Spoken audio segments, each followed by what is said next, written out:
Elle frappait à la porte avec le même sourire joyeux, déjà habillée pour sa journée. Elle disait à quel point les enfants étaient excités de passer la journée avec leur tante préférée, les embrassait et partait avant même que je puisse répondre. Au début, ça ne me dérangeait pas. C'étaient des enfants adorables, pleins d'énergie, et je me disais que j'aidais ma sœur. Mais au fil des mois, les visites n'ont jamais cessé. Chaque week-end se transformait en une garde de 12 heures que je n'avais jamais acceptée. Si je mentionnais que je voulais un samedi pour moi, Mélissa se vexait. Elle me disait que j'étais égoïste, que je ne comprenais pas ce que signifiait élever des enfants, et mes parents la soutenaient toujours. Je me souviens d'un dîner dominical au printemps dernier, où j'avais finalement trouvé le courage d'aborder le sujet devant tout le monde. J'avais dit gentiment que j'adorais Ethan et Lise, mais que j'avais besoin de quelques week-ends de libre. Mon père avait à peine levé les yeux de son assiette en disant « La famille s'entraide ». Ma mère m'avait lancé ce regard déçu qui blessait plus profondément que n'importe quel cri. Elle m'avait dit que j'étais célibataire, sans responsabilité, et que le babysitting était le meilleur entraînement que je puisse avoir. Mélissa avait sauté sur l'occasion avant que je puisse finir ma phrase, disant que je pouvais avoir des rendez-vous le vendredi soir ou le dimanche soir, que ce n'était pas compliqué. C'était toujours le même schéma, mes sentiments ne comptaient jamais, leurs besoins passaient toujours en premier. Et maintenant, on était passé de m'utiliser comme garde d'enfants gratuite à comploter mon humiliation publique. Je me suis levée et j'ai arpenté le salon, mes pieds en chaussettes silencieux sur le parquet. Plus j'y pensais, plus les souvenirs s'accumulaient. En 2021, quand le toit de la maison de mes parents a commencé à fuir, devinez qui a payé 10 000 € pour le réparer? Moi. J'ai fait ce chèque parce qu'il disait être à court d'argent et que les cartes de crédit de Mélissa étaient au maximum. Je me suis dit que c'était la bonne chose à faire. Il n'y a eu aucun merci, aucune offre de me rembourser, juste l'attente que, bien sûr, je le ferais, parce que j'étais la fille sans enfant, sans mari, sans obligation pressante. La colère qui avait vacillé plus tôt est devenue plus stable. Ma famille ne m'a jamais vue comme une adulte avec sa propre vie. Ils me voyaient comme une ressource à exploiter dès qu'ils avaient besoin, babysitter gratuite, portefeuille supplémentaire, la fille dont ils pouvaient se moquer sans conséquence parce qu'elle reviendrait toujours. Je me suis préparé une tasse de thé, juste pour avoir quelque chose de chaud à tenir, mais cela n'a rien fait pour calmer la tempête en moi. Je me suis assise à la table de la cuisine, sirotant lentement, fixant le petit sapin de Noël dans le coin que j'avais décoré seul 2 semaines plus tôt. Les lumières douces scintillaient, projetant des ombres sur le mur, mais au lieu de me réconforter, elles semblaient me rappeler tout ce que je redoutais des fêtes. L'idée d'entrer dans cette maison le soir de Noël, entourée de 25 parents, sachant que ma propre mère et ma sœur avaient orchestré mon humiliation, me retournait l'estomac. J'ai imaginé les regards suffisants, les questions insistantes sur pourquoi j'étais encore célibataire à 28 ans, les comparaisons avec la famille parfaite de Mélissa. J'ai imaginé les rires quand j'essaierais de dévier la conversation. J'ai posé la tasse assez fort pour que le thé déborde. Je ne pouvais pas les laisser me faire ça. J'ai sorti mon téléphone et j'ai fait défiler de vieux messages, tombant sur un de Jessica Leroy, ma colocataire de fac et toujours ma meilleure amie. En septembre, elle m'avait appelé pour me parler de la tradition de sa famille de passer Noël dans leur chalet à Chamonix. Elle m'avait dit que je devrais venir, qu'il me traiterait comme l'une des leurs. J'avais ri à l'époque, disant que je passais toujours Noël avec ma famille.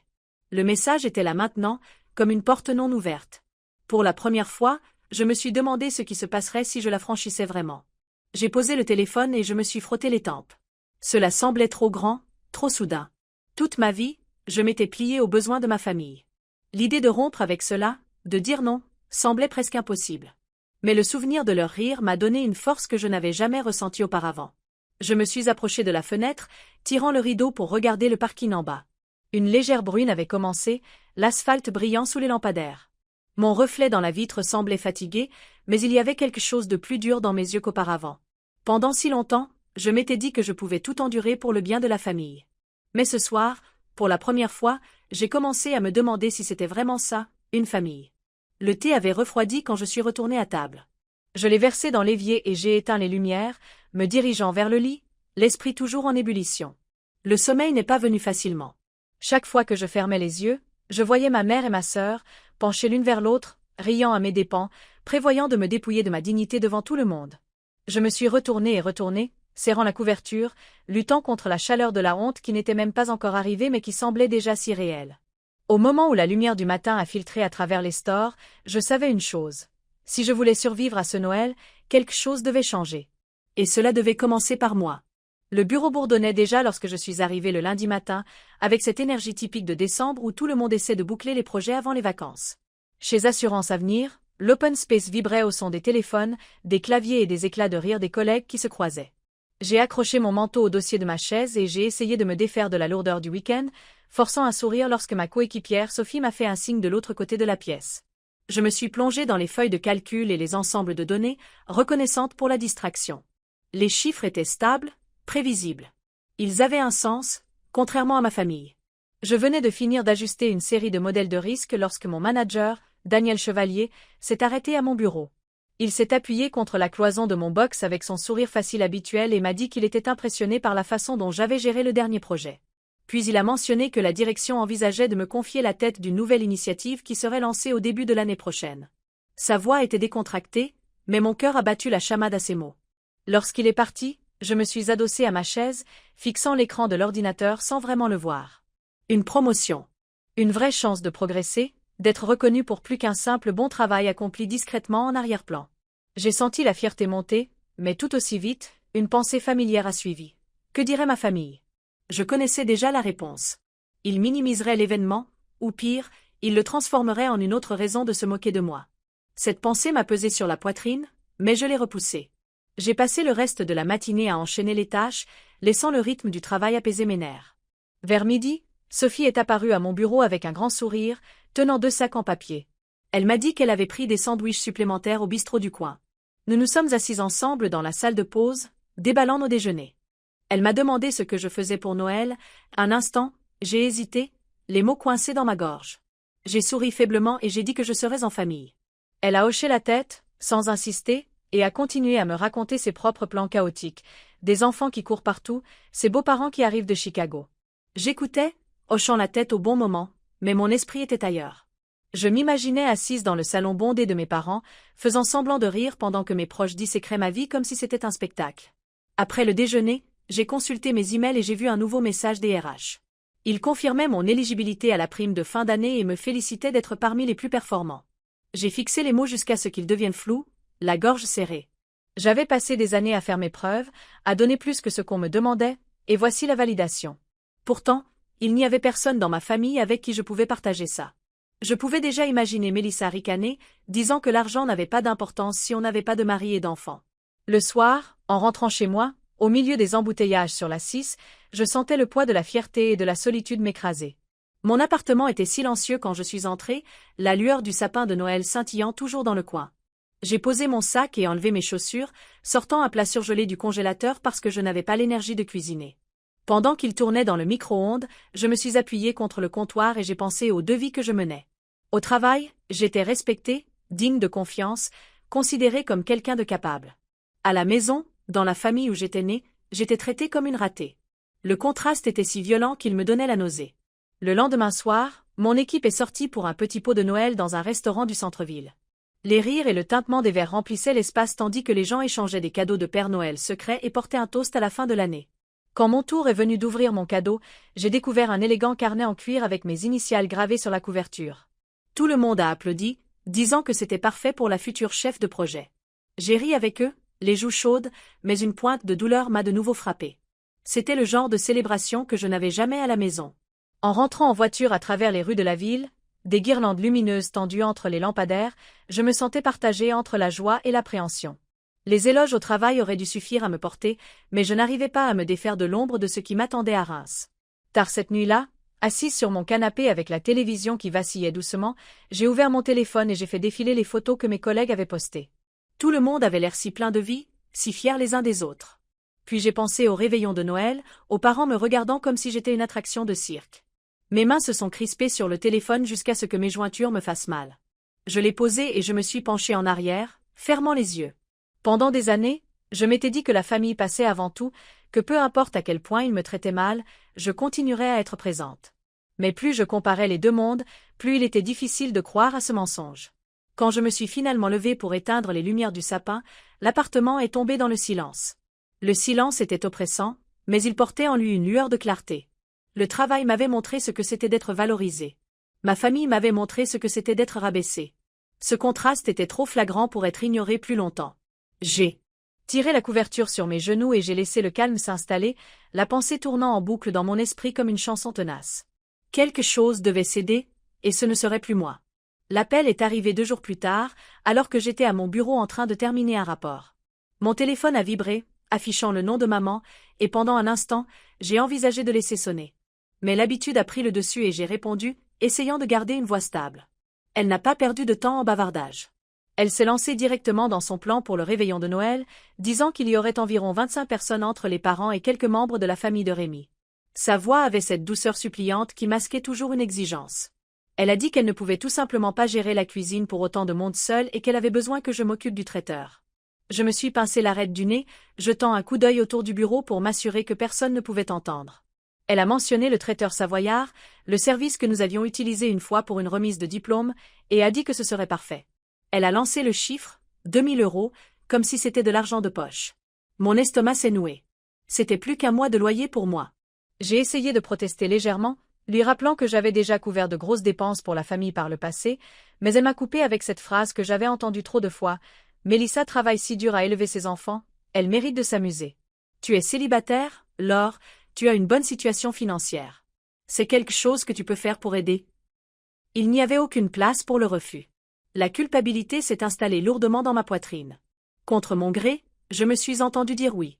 Ce soir-là, je me suis assise à la table de ma cuisine avec mon ordinateur portable ouvert, parcourant le menu du traiteur Savoyard. Mes doigts planaient au-dessus du formulaire de commande, chaque article faisant grimper le total. Plateau de petits fours, verrine, un chapon rôti, un gratin dauphinois, des salades, des pains spéciaux et des desserts. J'ai grimacé en voyant le sous-total, mais j'ai cliqué sur Valider, entrant les informations de ma carte et l'acompte de 1200 €. L'email de confirmation est arrivé dans ma boîte de réception avec un joyeux « Merci ». J'ai fermé lentement l'ordinateur portable, mes mains tremblaient. Ce n'était pas seulement une question d'argent. Il s'agissait de payer pour une célébration que je savais déjà être ma perte. J'imaginais entrer dans la maison de mes parents le soir de Noël, tout le monde réuni, la nourriture fumante sur le buffet que j'avais payé, seulement pour que les projecteurs se tournent vers moi. Les questions sur pourquoi j'étais toujours seule, les remarques sur le mariage heureux et les 2 enfants de Mélissa, les blagues sur le fait que j'étais la carriériste qui ne se caserait jamais. Cette pensée me donnait la nausée. Plus tard dans la soirée, j'ai rappelé ma mère, essayant de garder ma voix égale. J'ai demandé si peut-être tout le monde pouvait participer un peu, ou si je pouvais au moins partager les frais avec Mélissa. Un silence a rempli la ligne. Puis elle a soupiré et a dit qu'elle m'avait mieux élevée que ça. Elle a dit que la famille, c'était d'être là quand on le pouvait. Elle m'a dit que Mélissa avait déjà trop de responsabilités et que j'avais de la chance de ne pas porter les mêmes fardeaux. J'ai raccroché et j'ai fixé mon téléphone, le silence de mon appartement m'oppressant. Le ressentiment est monté comme de la bile. Je voulais crier que j'en avais assez d'être le filet de sécurité, assez que mes propres accomplissements soient balayés d'un revers de main. Mais au lieu de cela, je me suis versé un verre d'eau et j'ai arpenté le salon, essayant de chasser la fureur avant qu'elle ne me consume. Le lendemain, au travail, j'avais à peine la tête à ce que je faisais. Mes collègues plaisantaient sur les achats de Noël et les fêtes de bureau pendant que mon esprit restait bloqué sur l'image de ce buffet et du piège qui m'attendait. À midi, je suis resté dans ma voiture au lieu de rejoindre les autres. J'ai fait défiler sans but mon téléphone, relisant la vieille invitation de Jessica à passer Noël avec sa famille en Savoie. Ces mots ressemblaient à une bouée de sauvetage, mais je ne parvenais pas encore à m'y agripper. Le soir, ma sœur a appelé.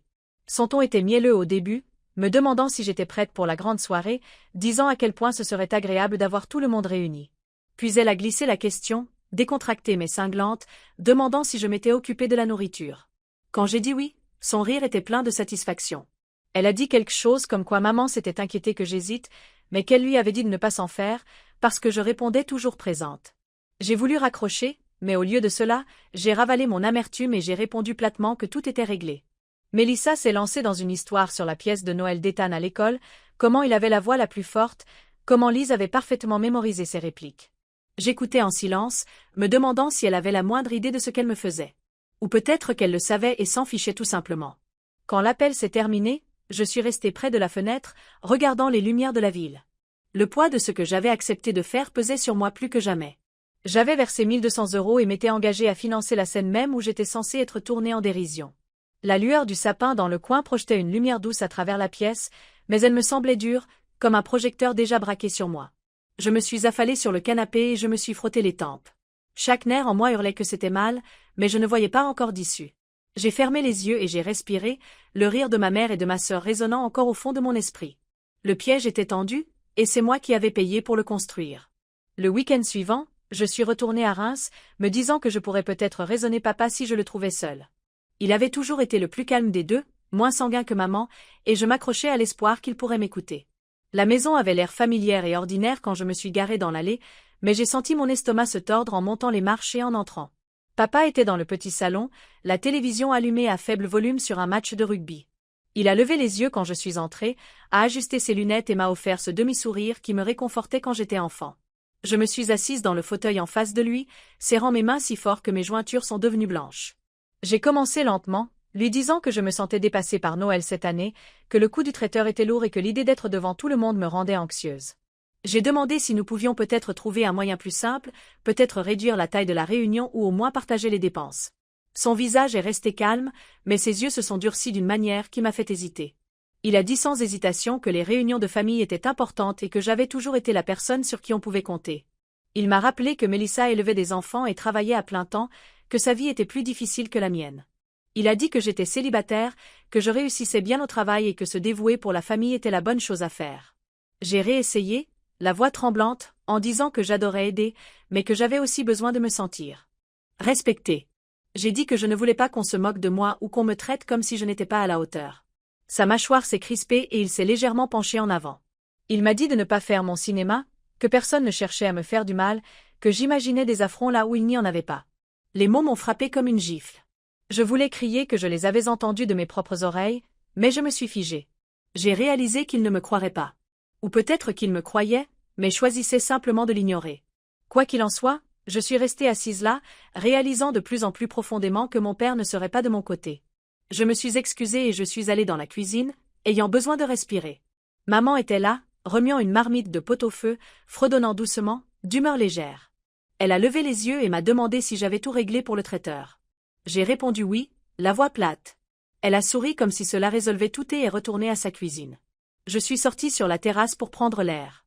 Le ciel de décembre était bas et gris, l'air piquant sur mes joues. J'ai enroulé mes bras autour de moi et j'ai regardé les arbres nus dans le jardin. L'odeur de fumée de bois venait de la cheminée d'un voisin, et pendant une seconde fugace, j'ai souhaité pouvoir disparaître dans la famille de quelqu'un d'autre, dans la vie de quelqu'un d'autre. Quand je suis rentrée, papa était toujours dans le salon, la lueur de la télévision vacillant sur son visage. Je leur ai dit à tous les deux que je devais retourner à Lyon, que j'avais des choses à finir pour le travail. Maman m'a embrassée sur la joue d'un air distrait, papa m'a fait un signe de tête, et c'est tout. Personne n'a demandé comment je me sentais, personne n'a remis en question le poids sur mes épaules.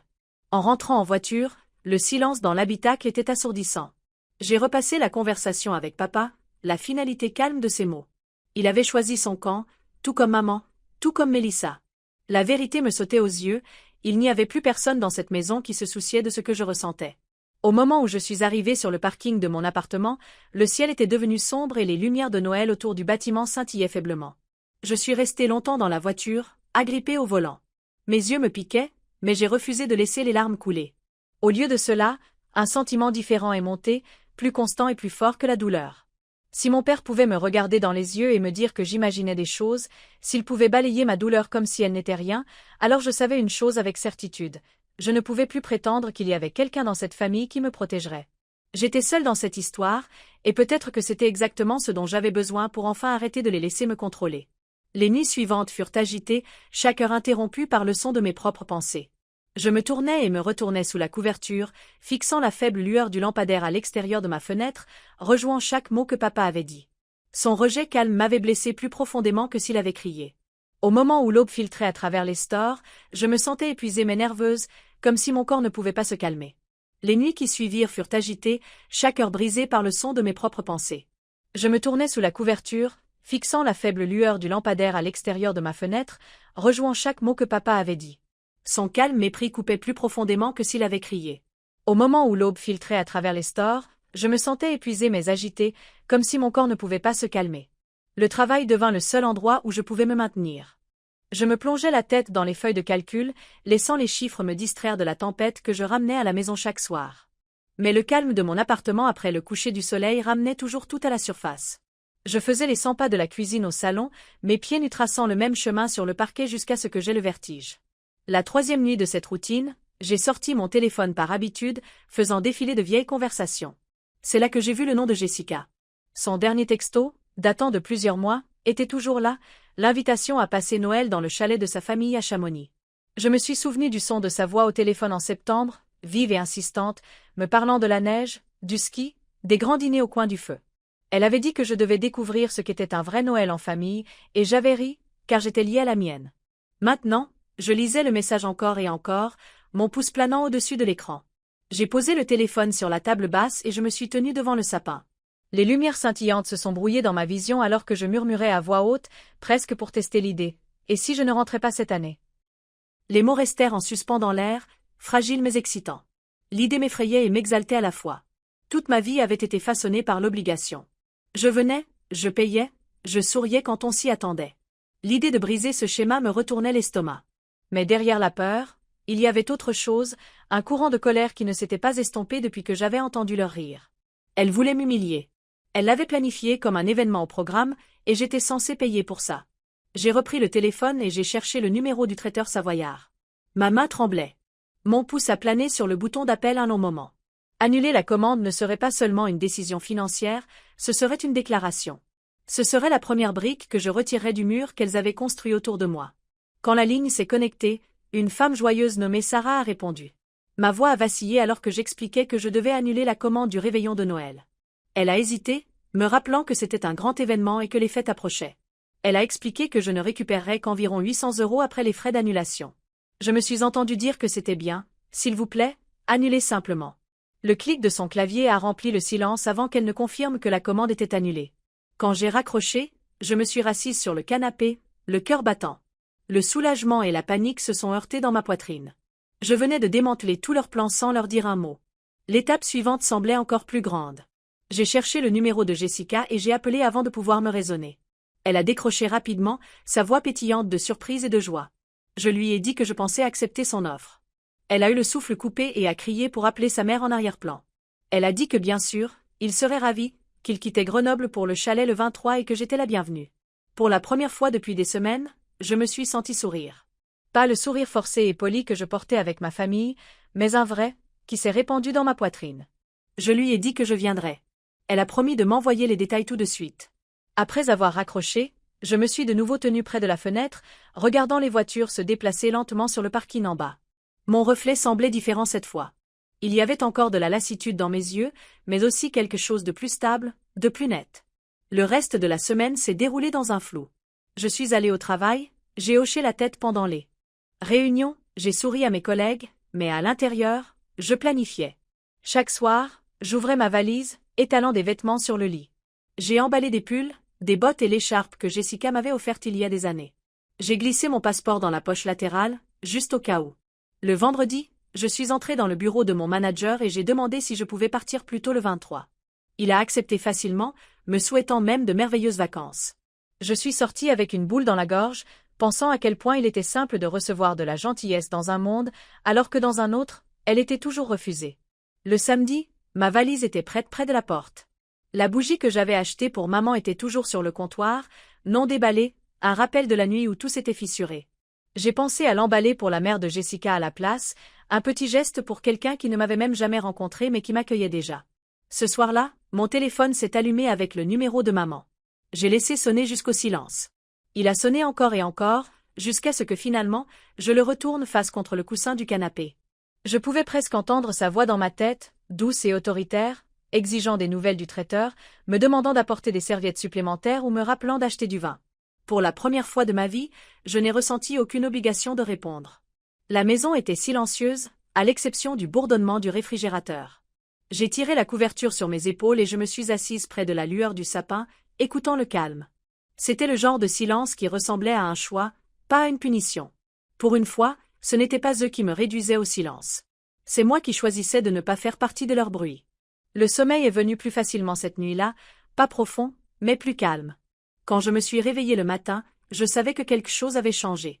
Les chaînes de l'obligation avaient commencé à se fissurer, et à leur place, je sentais le plus léger goût de la liberté. Au moment où le soleil s'est levé le 23, ma valise était déjà dans le coffre de ma voiture. J'étais réveillée depuis avant l'aube, trop agitée pour dormir, rejouant encore et encore la décision que j'avais prise. L'annulation était définitive, la commande du traiteur était partie, et avec elle, le festin parfait que ma mère avait promis à tout le monde. Je me suis assise à la table de la cuisine, sirotant un café, mon téléphone face cachée à côté de moi. L'écran n'arrêtait pas de s'allumer toutes les quelques minutes avec un autre appel ou message, mais je les ignorais tous. L'idée d'entendre la voix de ma mère, joyeuse ou furieuse, me retournait l'estomac. J'ai repoussé la tasse et attrapé mes clés, le bruit du métal contre le comptoir semblant plus fort qu'il ne l'était. Le trajet pour sortir de Lyon a été fluide au début, le trafic léger, la plupart des gens étant déjà en vacances. J'ai allumé la radio, mais les chansons joyeuses sur la maison et la famille me serraient la poitrine, alors je l'ai éteinte et j'ai laissé le ronronnement du moteur remplir le silence. Plus je m'éloignais de la ville, plus ma respiration devenait facile, comme si chaque kilomètre que je mettais entre moi et Reims desserrait un nœud à l'intérieur de moi. En milieu d'après-midi, j'arrivais à la gare de la Part-Dieu, tirant ma valise derrière moi. L'air était vif, du genre qui vous pique le nez, et je me suis dépêchée à l'intérieur, mon écharpe bien serrée. Alors que je me frayais un chemin vers le quai, je m'attendais à ce que mon téléphone sonne si fort que cela attirerait les regards, mais je l'avais mis en mode silencieux. Je me suis dit que ce voyage était le mien, aucune explication requise. Le trajet en TGV vers Grenoble était calme, le train glissant à travers les paysages d'hiver.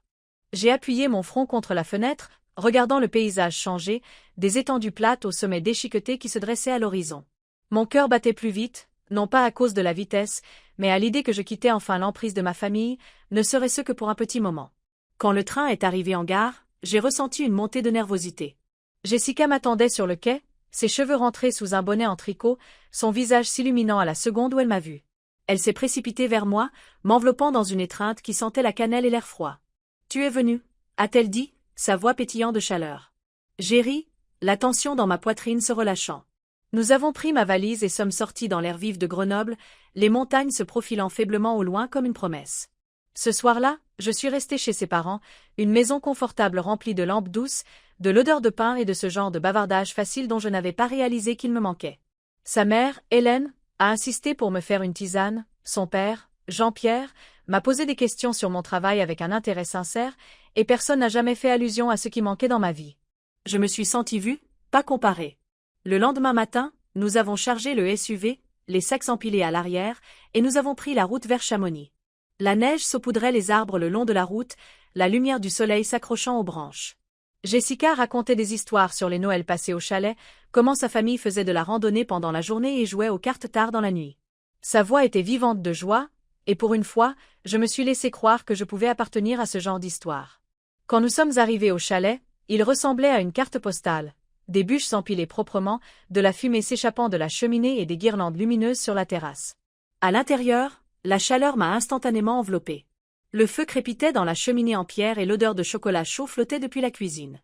Ses frères ont rentré les sacs, sa mère a disposé des bols de snacks, et tout le monde se déplaçait avec l'aisance de gens qui se savaient en sécurité ensemble. À la tombée de la nuit, nous nous sommes réunis dans le salon, la lueur du feu vacillant sur les murs. Jessica m'a tendu une tasse de chocolat chaud garnie de crème fouettée, et je me suis enfoncée dans le canapé à côté d'elle. Pour la première fois depuis des années, je me sentais exactement là où je devais être. Mon téléphone a vibré sur la table d'appoint. J'ai jeté un coup d'œil à l'écran et j'ai vu le nom de maman. J'ai fixé l'écran, la poitrine serrée, mais ensuite j'ai appuyé sur refuser. Jessica a haussé un sourcil mais n'a rien dit, se contentant de faire glisser le bol de popcorn plus près de moi. La pièce s'est remplie de rire alors que quelqu'un racontait une histoire sur la tempête de neige de l'année dernière qui les avait piégés à l'intérieur pendant 2 jours. J'ai souri, laissant leur voix me submerger, chaque instant un rappel de ce que la vie pouvait être quand elle n'était pas empoisonnée par la manipulation. Plus tard, après que tout le monde soit allé se coucher, je me suis tenue près de la fenêtre, regardant les pins enneigés sous le clair de lune. Mon reflet semblait différent de ce qu'il était une semaine auparavant. Plus fort, plus léger. Les appels de ma famille continuaient d'arriver, et je savais qu'il faudrait bien que je les affronte un jour. Mais pour l'instant, le silence des montagnes suffisait. J'ai éteint la lampe et je me suis glissée sous la couette que la mère de Jessica avait préparée pour moi, la chaleur m'enveloppant étroitement. Le sommeil est venu plus facilement que prévu, non pas parce que la tempête dans ma vie était terminée, mais parce que pour la première fois, je sentais que j'étais sortie de sa portée. À Reims, le réveillon de Noël a commencé avec des voitures se garant dans l'allée de mes parents, les phares balayant la pelouse saupoudrée de neige. Les parents sont entrés avec des cadeaux emballés, les manteaux lourds de froid et les voix fortes de l'esprit des fêtes. À l'intérieur, la maison sentait légèrement le pain et la cire de bougies, mais la cuisine était vide des plateaux et des plats que tout le monde attendait. Ma mère accueillait les invités à la porte, son sourire crispé. Mélissa se déplaçait entre les pièces, dirigeant les enfants pour qu'ils déposent leurs manteaux sur le lit à l'étage. Au début, personne n'a rien remarqué. Le vin était servi, Les conversations bourdonnaient, et les enfants couraient en riant dans le couloir. Mais bientôt, les questions ont commencé. Où est la nourriture? A-t-elle du retard? Martine a fait un geste de la main, disant que le traiteur était en retard, mais son rire avait une pointe de nervosité. Elle vérifiait son téléphone toutes les quelques minutes, le calme forcé de son visage trahissant la panique dans ses yeux. Mélissa lui a chuchoté près du sapin, leurs têtes rapprochées, leur voix aiguë même sous la musique. Vers 19 heures, la faim s'est installée. Les enfants tiraient sur les manches, demandant à dîner. Les adultes jetaient un coup d'œil à leur montre, des murmures se propageant. Un oncle a demandé carrément quand le buffet serait installé. Mon père, assis raidement dans son fauteuil, a marmonné qu'il y avait une erreur avec la commande mais que c'était en cours de résolution. Sa voix ne portait aucune conviction. Mélissa a appelé Rémi dans la cuisine, sa voix s'élevant au-dessus du bruit. Je n'étais pas là pour le voir, mais plus tard, je pouvais imaginer la façon dont ses joues brûlaient alors qu'elle lui sifflait de sortir et de trouver quelque chose, n'importe quoi. Il est parti en trombe avec son frère, claquant la porte derrière eux. Pendant ce temps, les invités se tortillaient mal à l'aise dans le salon. Tante Jeanne s'est penchée vers une autre cousine, sa voix basse mais perçante, disant qu'elle soupçonnait que j'avais annulé exprès. La rumeur s'est répandue comme une traînée de poudre, chuchotée d'un groupe à l'autre. Au moment où Rémi est revenu avec quelques sacs de courses, l'atmosphère s'était détériorée. Il a posé des barquettes en plastique de salade de pâtes froides et les quelques sandwichs qui restaient à l'épicerie, le visage rouge d'embarras. Les enfants ont piqué la nourriture, peu impressionnés. Les adultes ont grignoté sans conviction, échangeant des regards. Quelqu'un a plaisanté faiblement que c'était comme un pique-nique au lieu d'un dîner de Noël, mais personne n'a ri. Un par un, les conversations se sont raccourcies et les invités ont commencé à trouver des excuses pour partir tôt. Le sourire de Martine s'est fissuré en voyant les gens enfiler leurs manteaux, rassembler leurs cadeaux, la remerciant avec une politesse forcée. Mélissa a essayé de rassembler les enfants restant à l'étage, mais même sont devenus agités, pleurant de faim et de fatigue. Le son se propageait dans la maison, grinçant contre le silence tendu. Dans la cuisine, les mains de ma mère tremblaient alors qu'elle se versait un autre verre de vin. Mon père se frottait les tempes, disant peu de choses. Mélissa se tenait près de l'évier, les bras croisés, murmurant que tout était de ma faute, que je les avais humiliés devant tout le monde. Elle n'a pas assez baissé la voix, et deux tantes l'ont entendue. Elles ont échangé des regards surpris, réalisant qu'il y avait plus dans cette histoire qu'un simple malentendu avec le traiteur. La soirée s'est effondrée au ralenti. La grande soirée que ma famille avait promise à leurs invités s'était transformée en chaos. L'humiliation qu'ils avaient scénarisée pour moi leur était revenue en pleine figure. Au moment où le dernier invité s'est éclipsé, le salon était jonché de serviettes froissées et d'assiettes de nourriture de supermarché intactes. Ma mère était affalée sur le canapé, le mascara coulant au coin de ses yeux. Mélissa faisait les 100 pas, marmonnant entre ses dents, sa colère si vive qu'elle semblait faire trembler l'air. Mon père ne disait rien du tout, seulement assis dans son fauteuil, fixant la cheminée vide comme si elle l'avait trahi aussi. La maison, habituellement joyeuse et animée le soir de Noël, semblait lourde et étrange. Leurs plans s'étaient effilochés devant les personnes mêmes qu'ils avaient voulu impressionner. Et moi, j'étais à des centaines de kilomètres de là, intacte par l'épave qu'ils avaient eux-mêmes créée. Dans ce silence, chaque fissure dans leur image soigneusement construite était mise à nu. Le lendemain de notre arrivée au chalet, la lumière du soleil s'est répandue sur la neige et m'a réveillée plus tôt que prévu. Tout l'endroit sentait le café et le lard grillé, et je pouvais entendre les frères de Jessica rire dans la cuisine. J'ai enfilé un pull et je suis allée pieds nus dans le salon. Le feu crépitait déjà, les grandes fenêtres donnant sur des pins couverts de blanc. Pendant un instant, je suis restée là, respirant la paix. La journée s'est déroulée dans un rythme chaleureux. Nous nous sommes emmitouflés dans des bottes et des écharpes, avons marché dans la neige jusqu'aux genoux et sommes revenus les joues rouges et essoufflés pour des tasses de chocolat chaud. Les parents de Jessica m'ont posé des questions sur mon travail, non pas pour être indiscrets, mais avec une curiosité sincère. Ils ont écouté sans me comparer à personne d'autre, et leur gentillesse a touché des endroits en moi que je ne savais pas être douloureux. En fin d'après-midi, le soleil a plongé derrière les montagnes et le chalet s'est illuminé de la lumière des lampes. Nous nous sommes réunis sur les canapés avec des collations, une partie de jeu à moitié jouée sur la table basse. Mon téléphone s'est mis à vibrer contre le bois, si fort que la tasse à côté a tremblé. Le nom de maman a rempli l'écran. Tout le monde m'a regardé, leur visage curieux mais doux, me laissant de l'espace. Ma poitrine s'est serrée alors que je le prenais. Sa voix est venue, tranchante et déjà en colère. « Où es-tu ? Tout le monde est là, à attendre, et la nourriture devait arriver il y a des heures. » J'ai senti le poids du silence autour de moi alors que Jessica et sa famille restaient immobiles, me donnant de l'intimité mais écoutant aussi. J'ai pris une profonde inspiration qui est sortie plus stable que je ne l'aurais cru. « Je ne viens pas, maman. » Le silence à l'autre bout du fil était lourd. Puis elle a explosé. « Tu es ridicule, Monte dans ta voiture et viens tout de suite. Ma gorge s'est nouée, mais j'ai poussé les mots. Je vous ai entendu la semaine dernière. Je vous ai entendu, toi et Mélissa, prévoir de faire de moi la risée de tout le monde. Vous en avez ri. Vous vouliez m'humilier. Pendant un instant, elle n'a rien dit. Puis sa voix est montée d'un ton, sur la défensive. Je ne sais pas ce que tu crois avoir entendu. Tu imagines des choses. Mes mains tremblaient, mais la colère m'a stabilisée. Non. Je sais ce que j'ai entendu. Tu ne m'as jamais invité à Noël pour en faire partie. Tu voulais que je paie, que je fasse la nounou, et ensuite que je m'assoie là pendant que vous vous moquiez tous de moi. Des voix se sont élevées en arrière-plan, celle de Mélissa, forte et furieuse. Le téléphone a changé de main et soudain, c'est ma sœur qui hurlait dans mon oreille. Qu'est-ce qui ne va pas chez toi, Laure? On comptait sur toi. Tu as tout gâché. J'ai presque ri, l'absurdité de la situation prenant le dessus.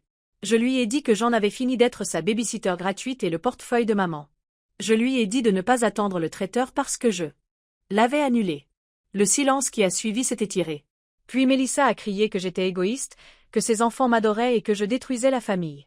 J'ai répondu platement que j'avais assez donné, plus que quiconque ne l'avait jamais reconnu, et que j'en avais fini.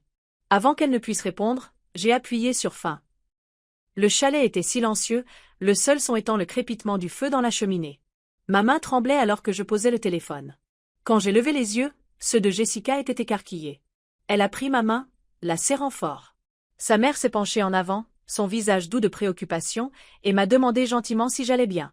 J'ai laissé échapper un souffle qui a tremblé, puis j'ai ri, un peu follement, un peu librement. Pour la première fois depuis des années, je leur avais dit non. Jessica a souri lentement, comme si elle était fière, et son père m'a tapé sur l'épaule. « Tu as fait ce que tu devais faire ?» a-t-il dit. J'ai repris mon téléphone et j'ai maintenu le bouton d'alimentation jusqu'à ce que l'écran devienne noir. La pièce a expiré avec moi, et j'ai senti le poids glisser de ma poitrine. Dehors, la neige recommençait à tomber, douce et silencieuse, enveloppant le chalet d'immobilité. Ce soir-là, nous avons dîné ensemble à la longue table en bois, les plats fumants, les rires s'élevant facilement. J'ai écouté les frères de Jessica se disputer sur des jeux de société, ses parents partageaient de vieilles histoires, et je me suis sentie intégrée à quelque chose d'entier. Le téléphone est resté éteint à côté de moi, et je savais que j'étais enfin sortie du rôle qu'ils avaient écrit pour moi. Plus tard, allongée dans mon lit sous la couette, la lueur du feu vacillant toujours dans l'autre pièce, j'ai fixé le plafond en bois et j'ai ressenti un calme inconnu. La tempête que j'avais redoutée faisait rage à la maison, mais ici, dans cet endroit, je m'étais taillé quelque chose de nouveau. Et pour une fois, je me suis permis de me reposer. Le matin de Noël au chalet a commencé avec le bruit de pas sur l'escalier en bois et l'odeur de brioche à la cannelle flottant dans l'air. J'ai ouvert les yeux sur une lumière douce filtrant à travers les rideaux et les voix étouffées de la famille de Jessica en bas. Pendant une seconde, je suis restée allongée, laissant la chaleur de la couette et le léger crépitement du feu s'infiltrer en moi. Une paix si étrangère qu'elle semblait presque fragile. Quand je suis finalement descendue, tout le monde était rassemblé autour du sapin. Le papier cadeau bruissait alors que les cadeaux étaient échangés, les rires rebondissant d'un mur à l'autre. Jessica m'a fait signe de venir et a mis une tasse de café dans mes mains, la vapeur s'élevant comme un réconfort. Je me suis assise en tailleur près du feu pendant que ses frères déchiraient leurs cadeaux, la joie sur leur visage non forcé, pur. Personne ne m'a regardé avec pitié, personne n'a fait de comparaison, personne ne m'a mesuré à quelqu'un d'autre. Sa mère avait mis de côté une petite boîte emballée dans du papier argenté pour moi. J'ai hésité, mais elle m'a encouragée à l'ouvrir. À l'intérieur se trouvait une douce écharpe tricotée à la main, d'un vert profond qui me rappelait les aiguilles de pin en hiver. J'ai senti ma gorge assez serrée en la pliant sur mes genoux. Elle a dit qu'elle voulait que je me sente comme faisant partie de la famille. J'ai murmuré « merci » et ma voix s'est brisée d'une manière que j'espérais que personne n'ait remarqué. Plus tard, nous nous sommes tous emmitouflés dans des manteaux et des bottes et sommes sortis dans la neige. Le soleil était éclatant, le ciel d'un bleu impossible, et notre souffle flottait dans l'air alors que nous suivions un sentier près du chalet. Les enfants filaient devant, lançant des boules de neige, tandis que les adultes prenaient leur temps, parlant et riant. Jessica a passé son bras sous le mien et s'est penchée près de moi, disant qu'elle était heureuse que je sois enfin venue, qu'elle avait toujours su que j'avais besoin d'un endroit comme celui-ci. Au moment où nous sommes rentrés, les joues rouges et le nez froid, le chalet sentait la dinde rôtie et les pommes de terre.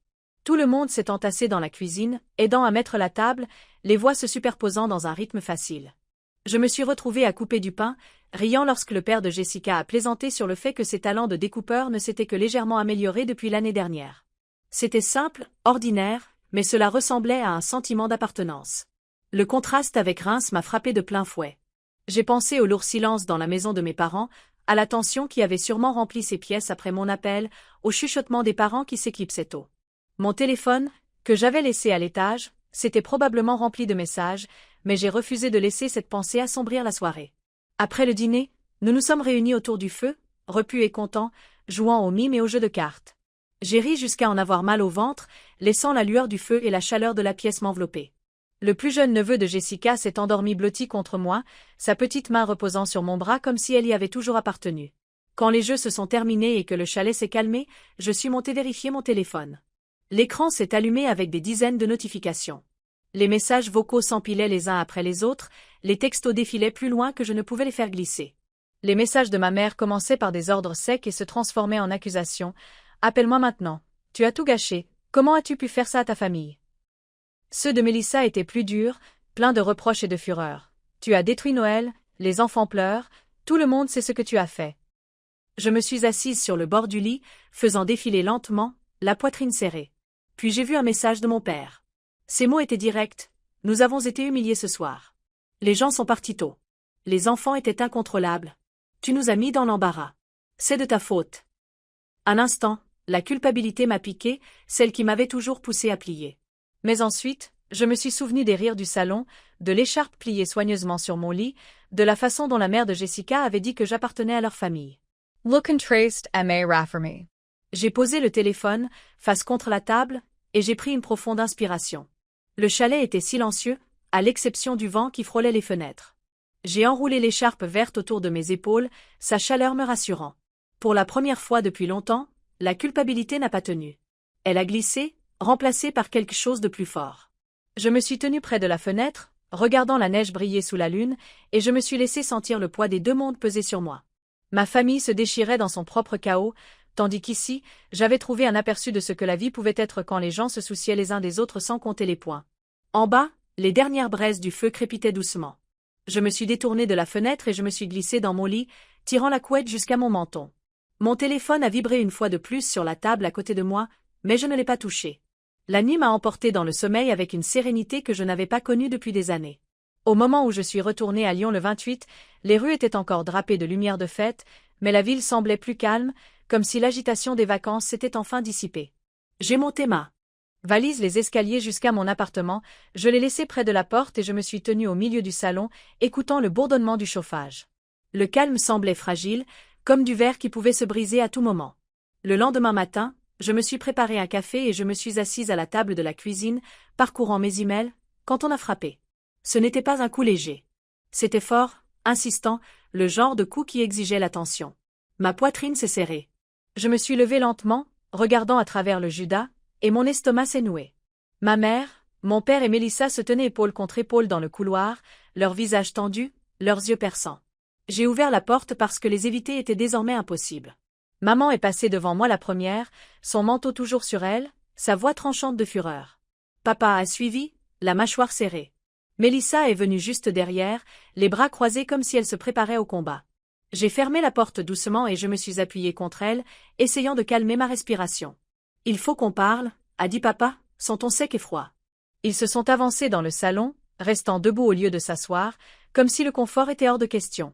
Maman a commencé la première, ses mains tremblant alors qu'elle me pointait du doigt. « Comment as-tu pu nous faire ça, Laure ? Nous avions 25 personnes dans cette maison. Ils sont venus en s'attendant à un dîner magnifique et au lieu de ça, nous n'avions rien. Sais-tu à quel point nous avons été humiliés ?» La voix de mon père était lourde, chaque mot une pierre. Les invités sont partis tôt. Ils ont chuchoté dans notre dos. Ils ne nous verront plus jamais de la même façon. Mélissa s'est avancée, le visage rouge de colère. La famille de Rémi pense que nous sommes des clowns maintenant. Sa mère m'a regardé avec pitié. Son frère a demandé si nous organisions toujours des désastres pareils. Te rends-tu compte de ce que tu m'as fait ? J'ai laissé leurs mots déferler sur moi, mon cœur battant la chamade mais mon visage impassible. Quand ils ont fait une pause, s'attendant à ce que je m'effondre, j'ai levé le menton. Vous vouliez une soirée parfaite à mes dépens. Vous aviez prévu de rire de moi, de faire de moi un spectacle. Et vous vous attendiez à ce que je finance tout ça. Les yeux de maman se sont écarquillés, ses lèvres tremblant. Ce n'est pas vrai. Je l'ai coupé, ma voix s'élevant. Je vous ai entendu. J'étais dans le couloir quand tu as dit à tante Jeanne à quel point ce serait drôle de me voir m'embrouiller dans les questions, à quel point ce serait divertissant de me voir embarrassée. Je vous ai entendu, toi et Mélissa, en rire. Le silence s'est fait dans la pièce. La bouche de Mélissa s'est ouverte, mais aucun son n'en est sorti. Finalement, elle a sifflé. Tu exagères. On plaisantait. Tu déformes toujours tout. J'ai senti la chaleur monter dans ma poitrine, mais j'ai tenu bon. Plaisanter, c'est quand tout le monde rit. Plaisanter, ce n'est pas planifier mon humiliation dans mon dos. La voix de papa a claqué comme un fouet. Ça suffit. Tu te crois au-dessus de la famille maintenant? Tu penses que ton travail te rend meilleur que nous? J'ai fait un pas en avant, les mots jaillissant avant que je ne puisse les arrêter. Non, je ne me crois pas meilleur. Mais au travail, je suis respectée. Chez Assurance Avenir, on me fait confiance pour diriger des projets, pour prendre des décisions, pour contribuer. Vous voulez savoir ce que j'ai eu la semaine dernière? Une prime de fin d'année pour être l'une des plus performantes. On envisage de me confier un poste de direction. Ils voient de la valeur en moi, alors que ma propre famille ne voit qu'une baby-sitter et un portefeuille. Mélissa a ricané, son rire aigu et cruel. L'argent et les titres ne veulent rien dire si tu n'as personne. Tu finiras va. Et seul, l'or. Tu regretteras de nous avoir repoussés. Ces mots étaient blessants, mais ils ne m'atteignaient plus. J'ai soutenu son regard fermement. Je préfère être seule qu'entourée de gens qui m'utilisent et appellent ça de l'amour. Les yeux de maman se sont remplis de larmes, mais sa voix est devenue froide. Très bien. Si c'est la voie que tu choisis, alors tu choisis d'être exclu. Nous ne t'inviterons plus. Tu ne feras plus partie de nous. Tant mieux, ai-je dit, le mot ayant un goût de liberté. Le silence qui a suivi était vif, brisé seulement par le tic-tac de l'horloge sur le mur. Il me regardait comme si j'étais devenu quelqu'un d'inconnaissable, quelqu'un qu'il ne savait plus comment contrôler. Papa a finalement marmonné « Allons-y » et s'est tourné vers la porte. Mélissa m'a jeté un dernier regard, ses yeux pleins de mépris, avant de suivre. Maman s'est attardée un instant, la main sur la poignée de la porte, chuchotant « Tu le regretteras ». Puis elle est partie. La porte s'est refermée derrière eux avec un clic lourd. Je suis restée dans le silence, mon corps tremblant, chaque nerf à vif après la confrontation. Pendant un long moment, je n'ai pas pu bouger, l'air de l'appartement était épais. Puis j'ai marché lentement jusqu'au canapé et je me suis assise, les mains jointes sur mes genoux. La tempête avait finalement éclaté, et le silence qu'elle laissait derrière elle était presque assourdissant. Les jours qui suivirent semblaient étrangement calmes, comme l'air après une tempête lorsque tout a été balayé. Je m'attendais à ce que le téléphone s'allume avec d'autres appels ou que l'on frappe à nouveau à ma porte, mais après cette confrontation, ils se sont tus. Ce qui est arrivé à la place, ce sont quelques messages de parents éloignés, certains me reprochant d'avoir blessé mes parents, d'autres offrant de la pitié déguisée en conseil. J'ai arrêté de les lire après les premiers. Je savais exactement ce qu'ils voulaient, et j'en avais fini de jouer le rôle de la fille coupable. Janvier passa rapidement au travail. L'année s'ouvrit avec des réunions et de nouveaux projets, et pour la première fois, je me suis autorisée à être fière. Mon manager m'a prise à part et m'a dit que je dirigeais officiellement la nouvelle initiative. Je suis sortie de cette réunion avec un dossier entre les mains et un sentiment de certitude dans la poitrine. Je n'étais la remplaçante de personne, la gardienne de personne, la source de main-d'œuvre gratuite de personne. J'étais valorisée pour mes propres compétences, pour mon propre mérite. Less weekends redevinrent, less means. Je faisais la grasse matinée le samedi, je préparais le petit déjeuner lentement, et parfois je déambulais au marché du centre-ville avec une tasse de café me réchauffant les mains. Des amis que j'avais mis de côté lorsque j'étais toujours de permanence pour les enfants de Mélissa ont recommencé à m'inviter, et j'ai commencé à dire oui. C'était presque étrange de rire autour d'un brunch ou de flâner dans une librairie sans l'ombre de l'obligation qui planait sur moi. Mi-février, j'avais eu plusieurs rendez-vous avec un homme nommé Thomas, rencontré par un ami commun. Il était attentionné et drôle, et il ne me faisait jamais sentir que je devais me justifier. Que cela devienne sérieux ou non, l'important est que j'aie le temps et l'espace pour même essayer quelque chose, ce que je n'avais jamais eu lorsque mes samedis étaient volés. De temps en temps, la culpabilité essaie de se faufiler, un murmure de la voix de ma mère me disant que je le regretterais, que la famille est tout. Mais ensuite, je me souviens de ce moment dans mon appartement, face à eux trois, entendant mon père nier ma douleur, regardant ma sœur rire de mes frais, et sentant ma mère comploter dans mon dos. La famille n'est pas censée ressembler à des chaînes. Jessica appelle souvent, et nous avons déjà prévu que je rejoigne à nouveau sa famille cet été pour un voyage dans les montagnes. Sa mère m'a envoyé une carte en janvier avec une photo de l'écharpe qu'elle avait faite, disant qu'elle était heureuse qu'elle me tienne chaud. Je la garde pliée sur ma commode, un rappel que la gentillesse peut venir d'endroits inattendus. J'ai entendu par des cousins que mes parents organisent toujours des dîners, plus petits maintenant, et que Mélissa se plaint toujours de mon ingratitude. J. Leslie's Fair. Leurs mots ne m'atteignent plus. Ce qu'ils font est leur choix. Ce que je fais de ma vie est enfin le mien. Parfois, tard dans la nuit, quand l'appartement est silencieux, je repense à ce moment dans le couloir de leur maison, debout, figé, en entendant leur rire. Je me souviens de la piqûre de la trahison, du poids de savoir que ma propre famille avait choisi de faire de moi leur bouc émissaire.